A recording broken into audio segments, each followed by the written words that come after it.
Good afternoon, everyone. Uh, welcome all of you on this session on digital image processing. So, today we will be talking about image enhancements. I'm Dr. Poonam S.Tiwari, and in today's session, we will be talking about image enhancements, digital image enhancements. So, as you have already by now, you are clear about what is a digital image and how does a digital image look like. So, before we can use this digital image for various applications, we have to improve the quality of these images so that they can be made more interpretable by the user. So, we perform these image enhancement function. Image enhancement is modification of the image to alter its impact on the viewer. Enhancements are used to make it easier for visual interpretation and for proper understanding of the imagery. Or what we can say is that image enhancement is the process of making an image more interpretable for a particular application. So now there are large number of image enhancement procedures we will be looking at in our in the subsequent slides. So you should be clear about that for every application there are different type of enhancement techniques. So we cannot say that one enhancement is good, the other is not good enough, uh, because they enhance different type of features in the image. So these image enhancement are very useful because many satellite images give inadequate information for image. This image enhancement is attempted after image is corrected for all sorts of distortion. These image enhancements can be performed temporarily or permanently on the image. Basically, when we look at type of enhancement, we have three different type of enhancements, namely radiometric enhancement, spectral enhancement, and spatial enhancement. Radiometric enhancement is the process of modification of brightness values of each pixel in the image dataset independently. It is also called as point operation. When we calculate the new brightness value of the pixels based on the pixel values of surrounding pixels, such type of enhancement technique is called as spatial enhancement. For some applications, we require or we use the pixel values of a pixel in multiple bands of the. So when we use the value of the pixel in multiple image bands and create a new value, such type of enhancement techniques are known as spectral enhancement. One by one, we will be dealing into these three enhancement types in detail. So starting with the radiometric enhancement, as we have already discussed that the brightness values of each pixel of the image data is modified independent. It brings out the contrast of the image. It is applied separately to different bands of data set. So one set of enhancement then that we are applying for one band of data may not be suitable for the other band. So for different bands, different set of operations are to be performed. So enhancement applied to one band may not be appropriate to other band. So one of the very important radiometric enhancement type is contrast enhancement that most of us use. So before going into the details of contrast enhancement, we should clear ourselves of what exactly the contrast of the image is. The contrast is the amount of difference between average gray level of an object and that of its surrounding. So, or what we can say is difference in illumination or gray level values in an image, or what we can say is that how vivid or how washed out the image appears. So, mathematically, contrast can be defined as a ratio between maximum gray value divided by minimum gray. The larger is the ratio, it is easier to interpret the image. Now you can see I have displayed a false color composite here on the screen. Now I'm sure that you are not able to identify any feature on this false color composite. And why is this happening? Because the contrast of the image is very, very poor. And how have we concluded that the contrast is poor? So I have displayed three images, three histogram of different bands, band 4, band 2 and band 1, the bands that I have used for creating the false color composite. So in all these three bands, histogram of all these three bands, you can see in the band 1, band 4, the pixel values range from 0 to 58. In in band 2, the pixel values range from 0 to 34, and in the third band, that is band number 1, the pixel values range from 0 to 54. So even though the range of pixel values should be somewhere between 0 to 255, the pixel values are not occupying the entire range of display device, whereas they are limited in a very narrow range. When they are limited in a narrow range, so naturally the contrast becomes poor, and when the contrast is poor, the effect is seen on the image. We are not able to interpret features on the image. That is why image enhancement becomes very, very essential. So here I have shown you three images. One is the original image, the low contrast image and saturated. So in the original image, in which the pixel values are occupying the entire range, that is 0 to 2. You can see the first image on the top, most of the features are identifiable in this particular. The low contrast image is one in which most of the pixel values occupy the are in a lower range of histogram, whereas in the saturated image, most of the pixel values are in the higher range of histogram. So in both low contrast and saturated image, the features are not properly identified. Radiometric enhancement is of two different types: linear contrast stretching and non-linear contrast. So within linear contrast stretching, uh, the basic idea is that when we plot a graph between the input and output brightness value, it will follow a linear relation. In non-linear contrast stretching, the input and output data values do not follow a linear relation. There are various types of linear contrast stretching, such as minimum maximum stretching, percentage stretching, standard deviation stretch, piecewise linear stretch, sawtooth stretch, and so on. Likewise, in the non-linear contrast stretching, we have logarithmic stretching, inverse logarithmic, exponential, square, square root, cube, cube root. Anyway, anyhow, we can apply any mathematical technique and create a non-linear contrast stretch.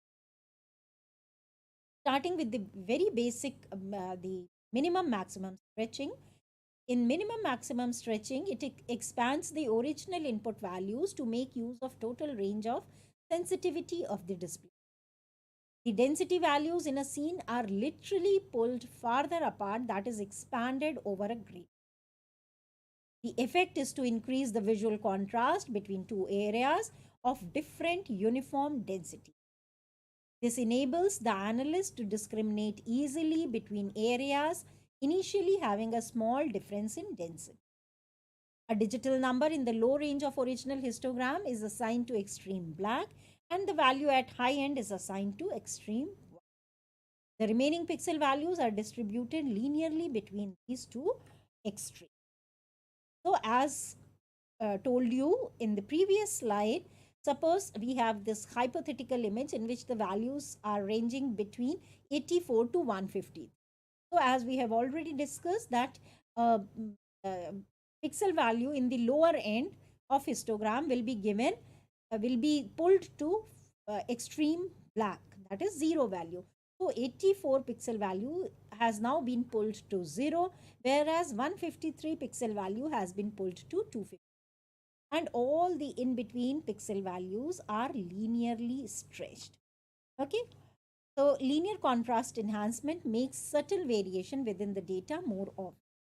And these type of enhancements are best applied to remote sensing image with Gaussian or near histogram. So when we plot the input and output brightness value, you will find, you will see that we get a uh, straight line curve we get. And this straight line will be having a can be represented by y is equal to ax plus b, the equation for a straight line. Now y here is the new brightness value, and y mathematically can be calculated by this formula that is given in the slide. Y is equal to x minus x minimum divided by x maximum minus x minimum multiplied by 2/5. So suppose we want to calculate the formula for calculate the new brightness value for 80 pixel value, which was having originally pixel value of 84. So 84 minus x minimum. X minimum here again is 84 divided by x maximum is 153 minus 84. So that comes in multiplied by 255. That comes out to be 0. So when we calculate the new pixel value for a pixel which was having a value of 153, so in this case, the x would become as 153. So 153 minus 84 divided by 153 minus 84 multiplied by 255. That becomes as 1 into 255, which will be equal to 255. So pixel value of 84 will now have new brightness value as 0, and 153 it will have a new brightness value of 255. So, and all the pixel, you can calculate the new brightness value of any pixel value if you have been given the image. So, using the same formula, you can create or you can apply minimum maximum stretching on this particular image and give the values of the stretched image. You can check, you can please take a snapshot or screen capture this particular image so that you can do the calculation later on. Now, how does it affect the image? When we look at the image, you can see this is the non-stretched image, and after stretching, after simple minimum maximum stretching, how bright the image becomes, how subtle variations within the image that are being brought out, and finally when the variations in the features are brought out, more and more features become identical. And this is how the histogram also changes. So this is the unenhanced image, and when we enhance to minimum maximum stretching. Okay. Similarly, the original image and stretched image along with its histogram is shown for both the image, for black and white as well as for the color image.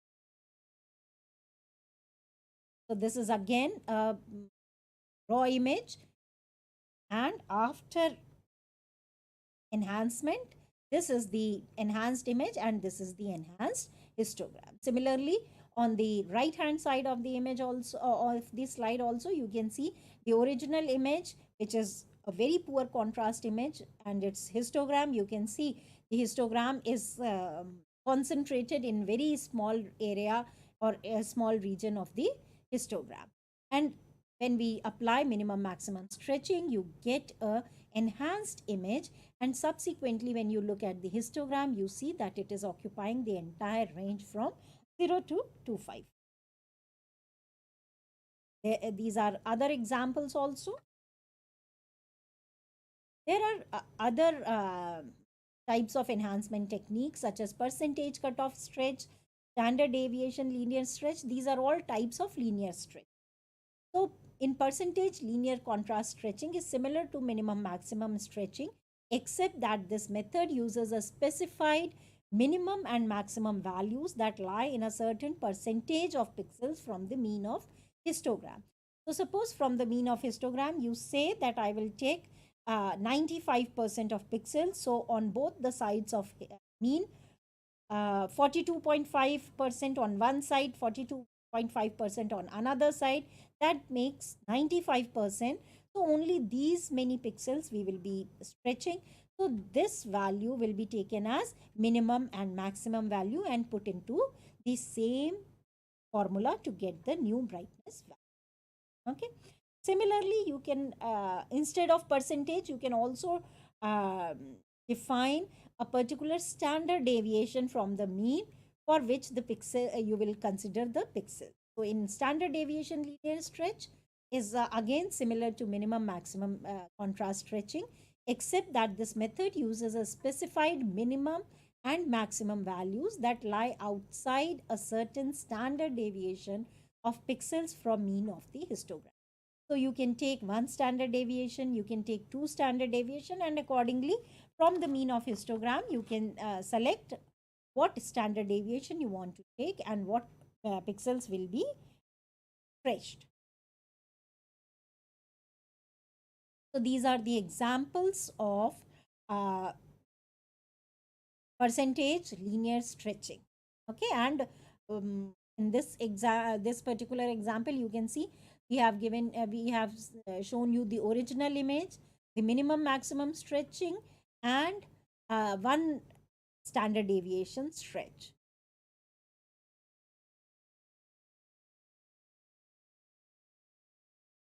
So here again another example in which this is the original image. The second B image is minimum maximum stretching, and the C image is 99% minimum stretch. Only 1% pixels we have left out, but the improvement in the contrast is tremendous.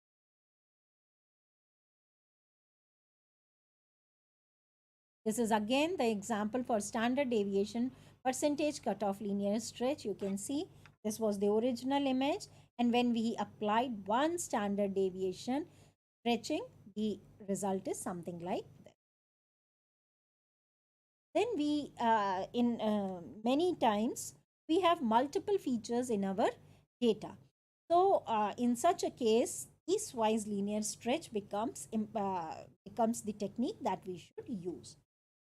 When the distribution of histogram in an image is bi or trimodal, an analyst may stretch certain values of the histogram for increased enhancement in selected. A piecewise linear contrast enhancement involves the identification of a number of linear enhancement steps that expands the brightness ranges in the modes of histogram. In the piecewise stretch, a series of small minimum maximum stretches are set up within a single histogram. So you can see we have taken the histogram and divided into 5 parts. For the first part, the stretching is, we have not done any stretching.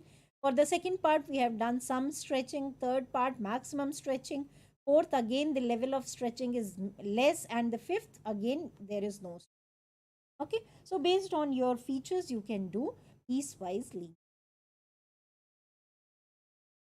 So you can see this is when we have applied piecewise linear. Now coming to non-linear contrast enhancement. In non-linear contrast enhancement, the input and output data values do not follow. The input and output are related via a transformation function, where y is a function of x. It increases or decreases contrast in different regions of histogram. The different transfer functions that can be used can be mathematical or statistical.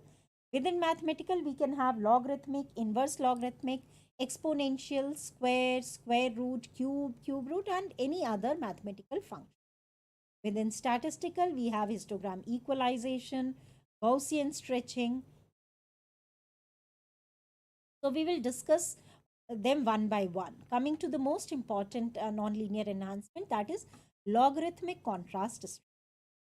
In this process, the logarithmic values of input data are linearly stretched to get the desired output value.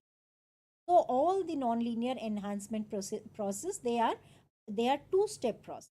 The first step, we find the mathematical function or trigonometric function, and in the second step we apply the linear stretching on these uh, derived mathematical values. So for logarithmic contrast stretching, in the first step, we will find out the log values of input dn values. In the second step, the log values are linearly stretched to fill the complete range of dn number, that is from 0 to 25. Logarithmic stretch has greatest impact on the brightness values found in the darker part of the histogram or on the low digital number. You can see the transfer function of logarithmic stretching. The maximum slope is for the darker part of the histogram. Next, we have this histogram equalizer. In this technique, histogram of original image is redistributed to produce a uniform population density. It is obtained by grouping certain adjacent gray values. Thus, the number of gray levels in the enhanced image is less than the number of gray levels in the original. Contrast is increased at the most populated range of brightness values of the histogram. It automatically reduces the contrast in very light or dark part of image associated with the tails of normally distributed. This technique groups pixels that are very dark or very bright into few grayscale. If one is trying to bring out the information about data in terrain shadows or there are clouds in your data, histogram equalization may not be an appropriate technique. So how this particular histogram equalization is done? So in originally, let us say that we have taken a hypothetical image in which the brightness values, original values, range from value 0 to 7. So I have shown in the first image, I have shown a histogram of original image in which values 0 to 7 are there, and for value 0, the number of pixels is 790. For value 1, they are 1023. For value 2, they are 850, and so on. These are the frequency of the brightness. What we will do is we will calculate the cumulative frequency of all these classes. So cumulative frequency means frequency of that class plus frequency of all the classes preceding this. So such as the cumulative frequency of the first class would be 790. For the second class, it would be 1023 plus 790. For third class, it would be 850 plus 1023 plus 790. For 650, for the next class, it would be 656 plus 850 plus 1023 plus 790, and so on. What we will do is we will calculate a cumulative frequency transformation. That is cumulative frequency of this particular class divided by the total cumulative frequency. So total is 4096. So we have calculated the cumulative frequency transformation. We have calculated another transformation parameter, that is Li, which is the brightness value of that category or that class divided by the maximum brightness value. So 0 divided by 7, that gives us 0. 1 divided by 7, that gives us 0.14. 2 divided by 7 gives us 0.28, and so on till we have 7 divided by 7, that is 1. Now what we will do is we will redistribute the pixel values, pixels in such a way so that we will find out the minimum difference between cumulative frequency transformation and L. And we will assign these pixels the new brightness value. So when new brightness values are provided to the pixels, an equalized histogram is created, as you can see in the third image of the slide.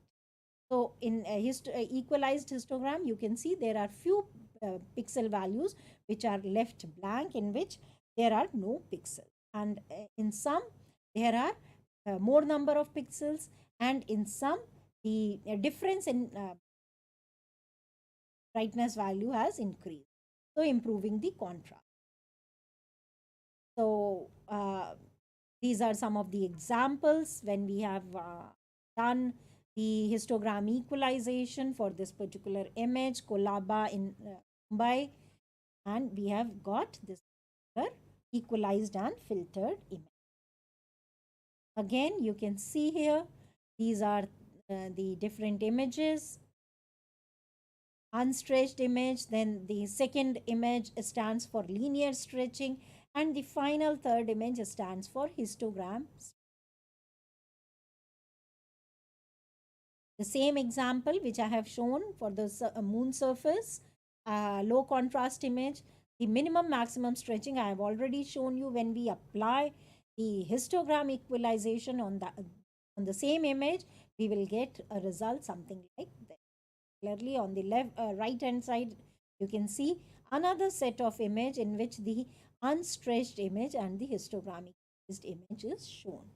You can see that histogram equalization improves the contrast of the majority of the major part of the image. It is improving the contrast. Okay, so these are some other examples. Few other examples. This is before and after the histogram equalization. And similarly for this thematic mapper data, the original image and histogram equal. These are a few more examples, and the reference from where these examples are taken is already given here.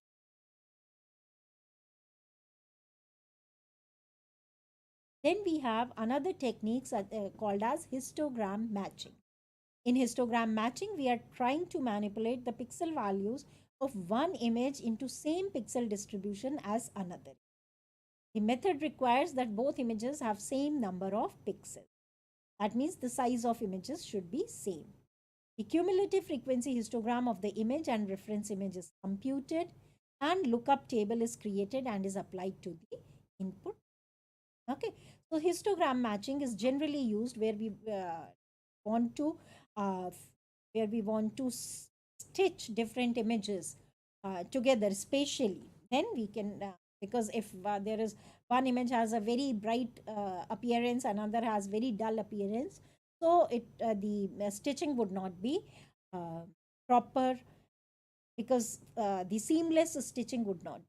In such case, histogram match is first of all carried out, and then the matched images are stitched to.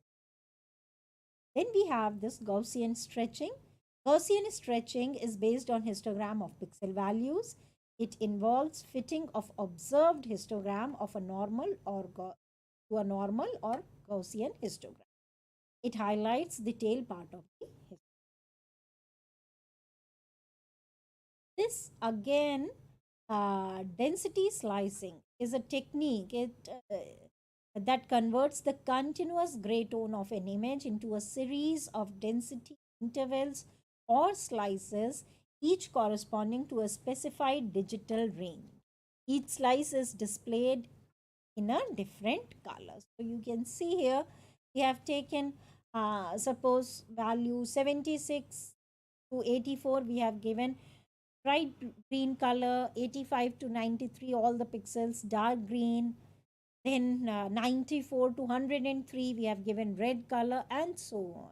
Okay, so this gives us uh, a density sliced image. Now this density sliced image also can be useful for certain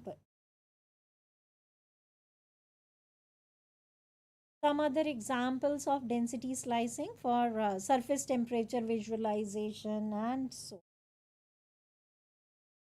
Now we come to the second part of the session, that is the spatial enhancement.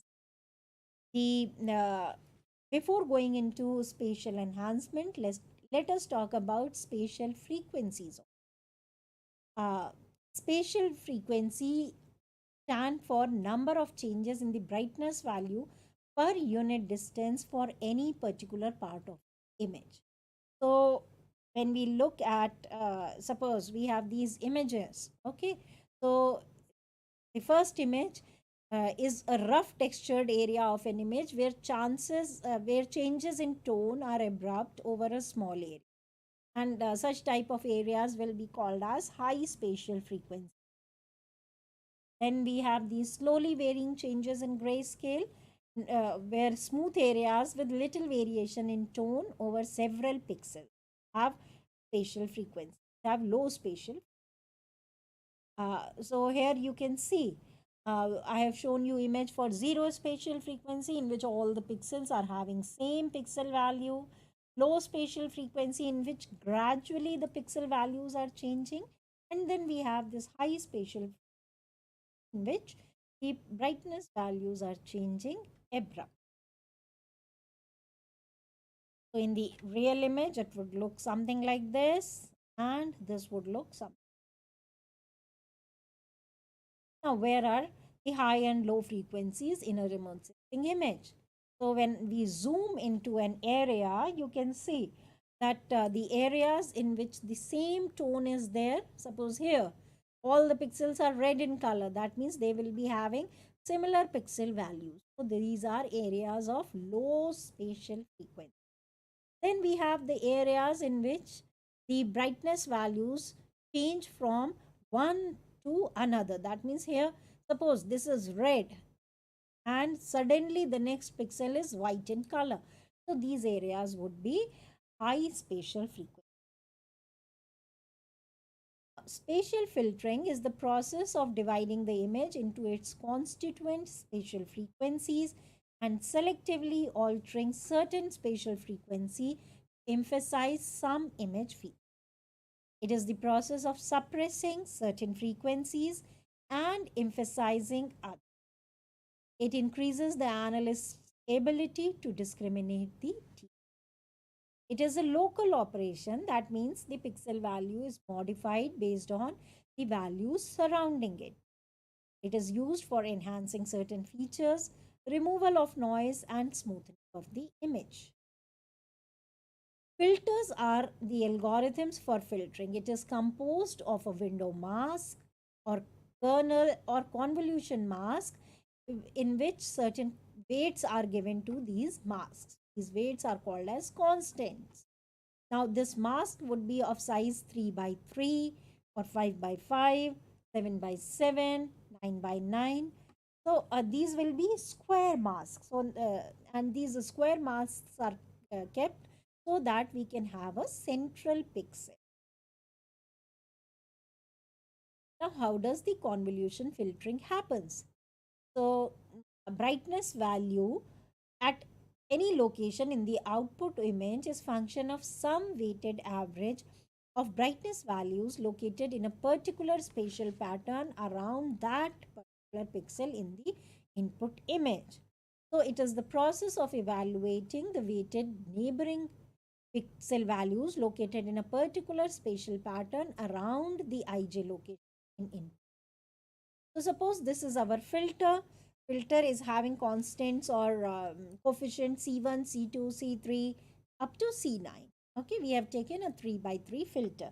Now what we will do is we will place this window mask is placed on a part of image. Okay, on the image for which we want to do the filtering. So now what we will do is in the second step, the central pixel value is calculated on its based on its neighboring value. The coefficient of the filter is multiplied by brightness value.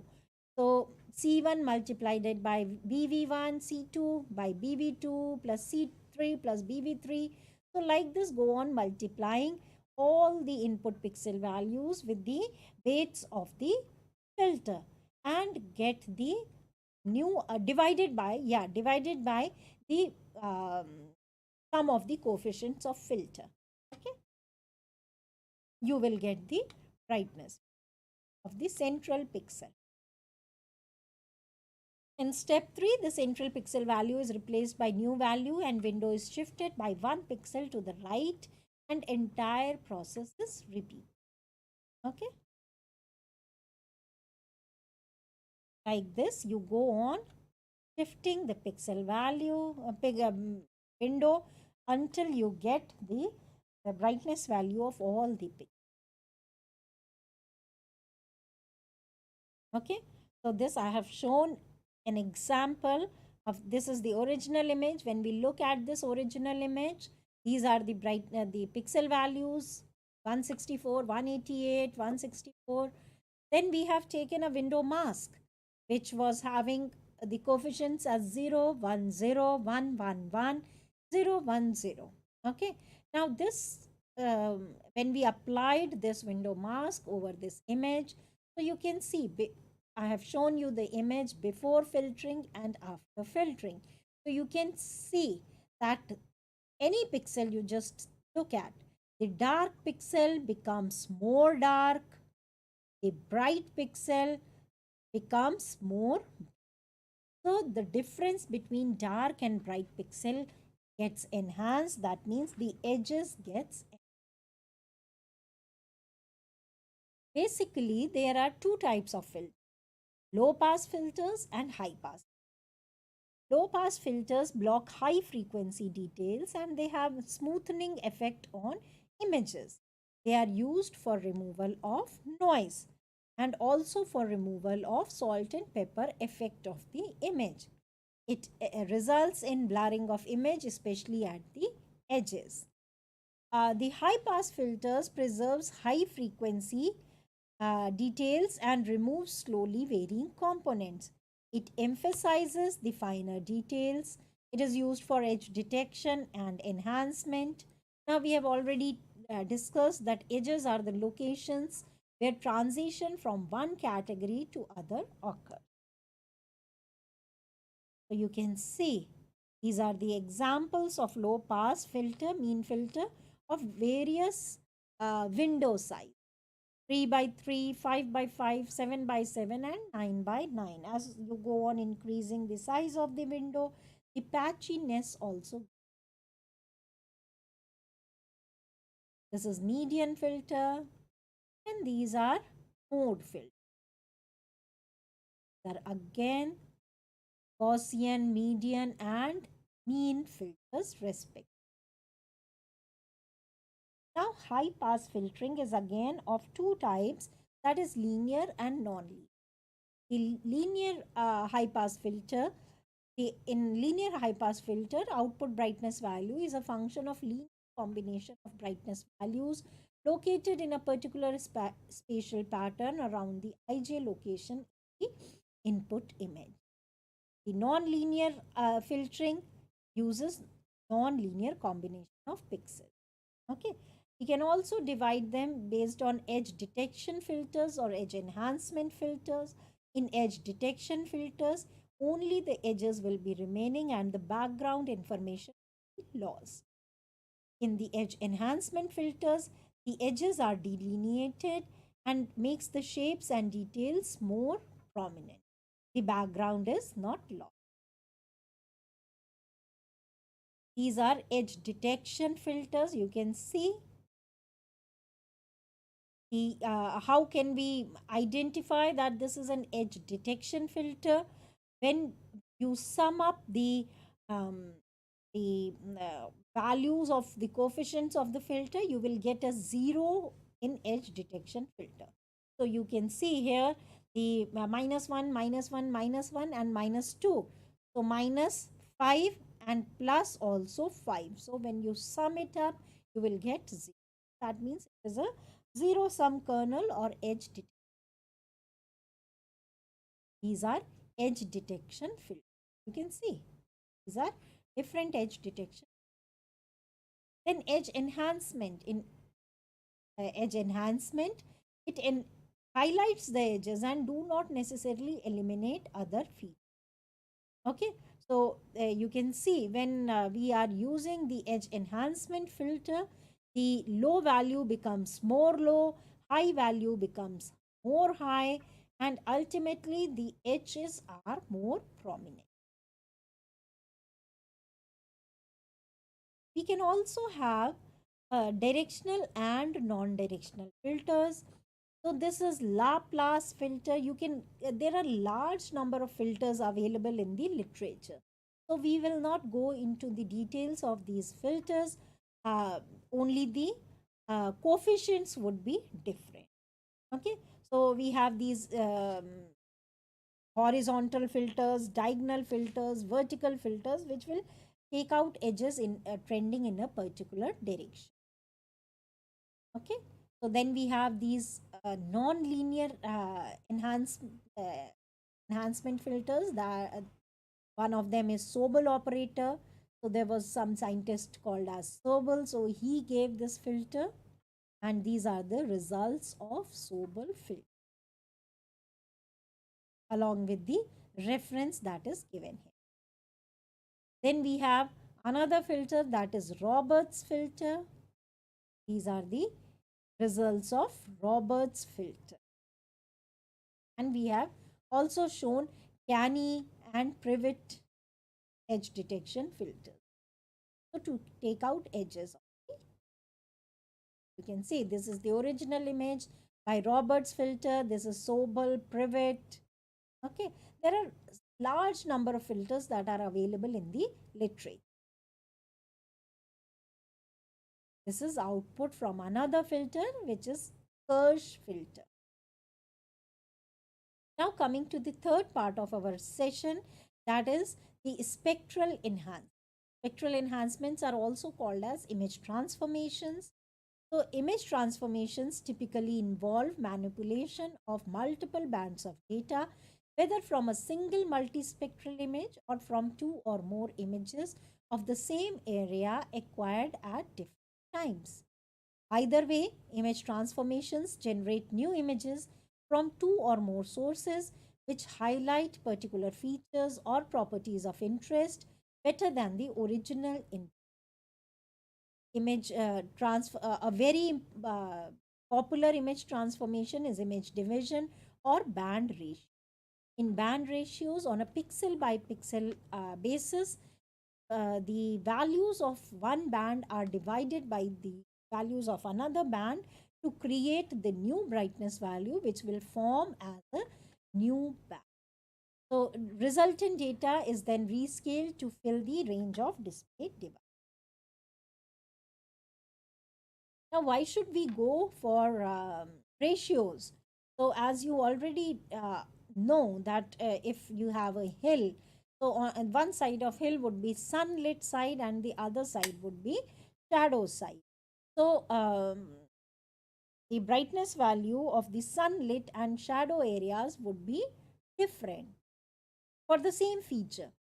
So, what will happen is that if these values are different, it becomes difficult the for the user to differentiate between two different type of features. So to remove the undesirable effect of slope or of topography or solar illumination, we use ratios, because the pixel values of both the bands would be affected by the same effect on both the sides of the uh, hill. So sometimes differences in brightness values from identical surface material are caused by topographic slope and aspect, shadows, or seasonal changes.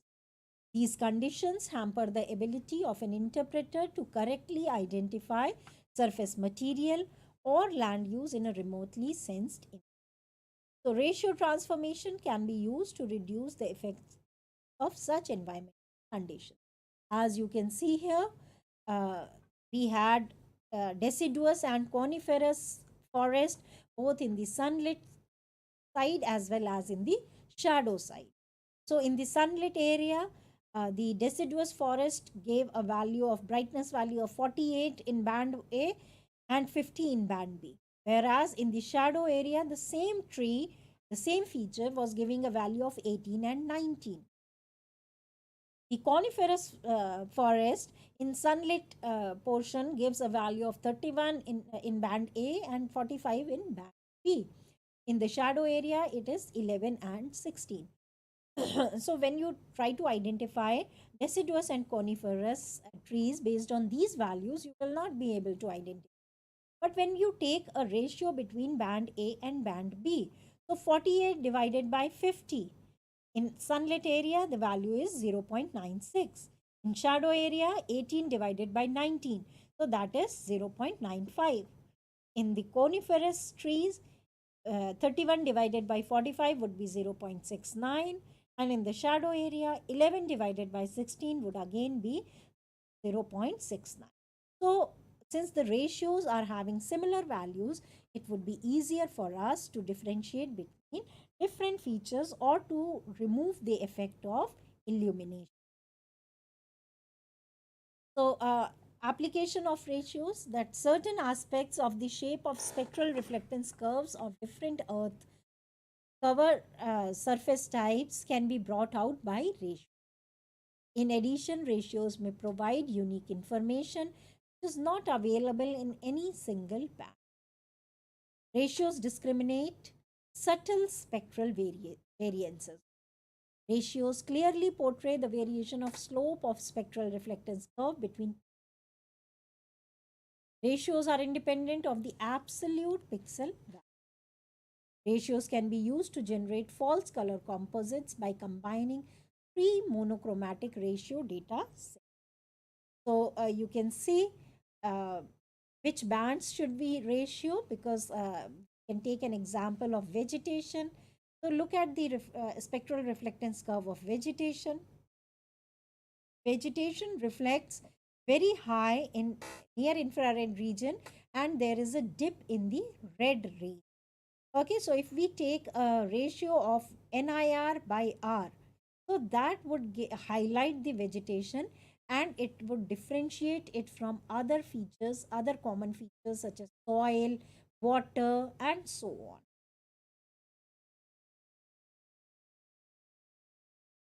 So, using the theoretical knowledge about the spectral properties of most rocks and minerals, uh, for hydroxyl, for iron oxides, the thematic mapper band 3 divided by 1, and for hydroxyl bearing minerals 5 divided by 7 were selected. So you can see, whereas 5 divided by 4 was computed to enhance possible ferrous oxide. So this reference I have taken from this particular paper, and different ratios can be used to highlight different type of minerals as well as different features on the ground. You can see here, these are the individual. The A is band ratio 4 by 7, B is band ratio 6 by 8, C is band ratio 4 by 5, and D is band ratio 2 by 4. Whereas here you can see this is the red and infrared band, and the ratio shows the vegetation is very bright in color. So these are commonly used vegetation indices. The most commonly used is RVI, that is simple infrared divided by red. Then we have this NDVI, that is normalized differential vegetation index, which is IR minus R divided by IR plus R. Then we have this transformed vegetation index, TVI. Also, there are so many other ratios for different features. The other transformation technique is principal component analysis. So, we understand that a multispectral image has a large number of bands. Now, different bands of multispectral data are often highly correlated and thus contain similar information. We need to transform the original satellite bands into new bands that express the greatest amount of variance from the feature space of original band. The objective of this transformation is to reduce the dimensionality in the data and compress as much of the information in the original bands into fewer number of bands. The new bands that result from this statistical procedure are called as complex. This process attempts to maximize the amount of information from the original data into least number of new components. So when we plot a feature space of our data, so we will see that the data is highly correlated when we get a feature space curve something like this.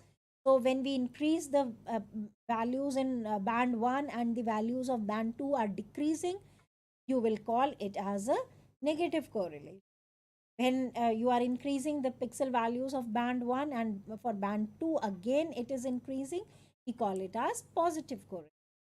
When changing the brightness, the pixel value in band 1 does not have any effect or any systematic effect on the values of band 2, we say that there is no correlation. So I have shown you three figures, one representing negative correlation, one with positive correlation, and one representing no correlation. Now, how this principal component analysis is done. So graphically, I will try to explain it to you. What we do is we suppose, let us say that we are having a two band data, band 1 and band 2. So what we have done is we have plotted the band 1 and band 2 values into a feature space graph, you can see, and this is showing a positive correlation. Is the pixel values of band 1, the pixel values of band 2 also also increase, so it is showing a positive correlation, very uh, good positive correlation. So to apply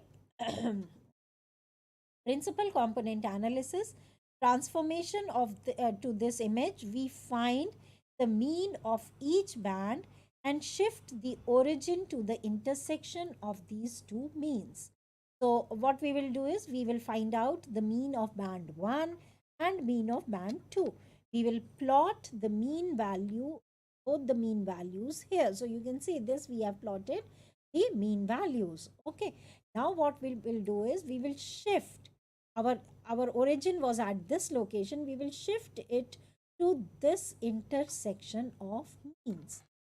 So we will translate or route the original axis so that original brightness values on axis band 1 and band 2 are redistributed onto a new set of axis functions, which will be band 1 dash and band. So now the axis is rotated to lie along the major axis of the ellipse. We have shifted the brightness value. You can see here, sorry, the origin. Then we will translate rotate the axis in such a way so that the first axis is along the major axis of the ellipse. Major axis of the ellipse will give us the air, the will give us maximum variance, and the second axis would be at 90 degree to this axis. So band 1 dash is associated with maximum, the band 1 dash coordinate system is then be rotated about its new origin in the new coordinate system some pi degree, so that the axis band 1 dash is associated with maximum amount of variance in the scatter of points. This new axis is called first principal component. The second principal component is perpendicular to PC1. Thus, the major and minor axis of ellipsoid of points in 1 and 2 are called the principal component. The second principal component describes the variance that has already not been described by the first principal component. This transformation uncorrelates the data and scattergram loses its elliptical shape. So now the x-axis, or on the x-axis we have first principal component, and on y-axis we have second principal component. And the new data file values or new pixel values are all uncorrelated to each. So you can see when we have applied principal component analysis on a 7-band data, so the maximum information was seen in principal component 1. After that, some information that is not already covered in PC1 is covered in PC2. PC3 also some amount of information is there, but when we move ahead from PC3, from PC4, 5, 6 and 7, mostly it is. So what we can do is we can remove these PC4, 5, 6 and 7 and use these three principal components and do a back transformation, inverse principal component analysis, and get our new image, which will have only 3 bands and it will have 99.9% information that was originally that was in the original image. This is PC1, this is and principal component 3. You can also create a color composite of PC1, 2 and 3 for better understanding.